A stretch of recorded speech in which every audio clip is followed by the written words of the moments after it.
చేస్తారు. ఇంకొకటి Zomato Swiggy delivery boy గురించి మాట్లాడుతున్నారు. ఆ డెలివరీ బాయ్ గురించి ఎంత తక్కువ మాట్లాడితే అంత మంచిది. ముఖ్యమంత్రి పదవి కాదు కదా, ఎమ్మెల్యే పదవి కూడా జొమాటో డెలివరీ బాయ్ అనర్హుడు. వాడి స్థాయి ఏంది, వాడి క్యారెక్టర్ ఏంది, వాడికి జీవో చదవడం వచ్చా? ఆ జొమాటో బాయ్ కి జీవో చదవడం వచ్చా? జీవో ఎంఎస్ మిస్లీనియస్ అంటే ఏందో తెలుసా? ఆ జొమాటో బాయ్ కి జీవో రొటీన్ అనేది తెలుసా? భారతదేశంలో ఉన్నటువంటి అత్యంత దారుణమైనటువంటి సంఘటనలో ఆ జొమాటో బాయ్ అనేవాడు ముఖ్యమంత్రి అయ్యాడు గాని, లేకపోతే ఆ డెలివరీ బాయ్ ముఖ్యమంత్రి. ఆ డెలివరీ బాయ్ వచ్చి డబ్బులు ఎత్తుకెళ్లిపోయేటువంటి డెలివరీ బాయ్ వచ్చి రేవంత్ గురించి ఎవడో డెలివరీ బాయ్ ఉభయ తెలుగు రాష్ట్రాల్లో తెలుసండి.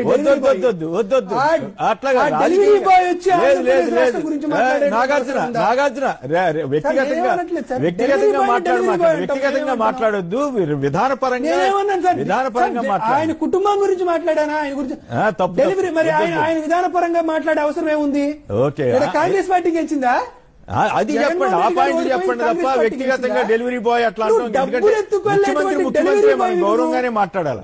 జొమాటో డెలివరీ బాయ్ కంటే సార్ తప్పు అట్లా అనొద్దని చెప్పిన తర్వాత డెలివరీ బాయ్ ని సార్ నా తప్పుని నేను వినవించుకుంటున్నా. నిజంగా నేను జొమాటో స్విగ్గీ డెలివరీ బాయ్ ని ఏమన్నా రేవంత్ రెడ్డితో కంపేర్ చేసి డెలివరీ బాయ్ స్థాయిని తగ్గించి ఉంటే నిజంగా జొమాటో డెలివరీ బాయ్ రైట్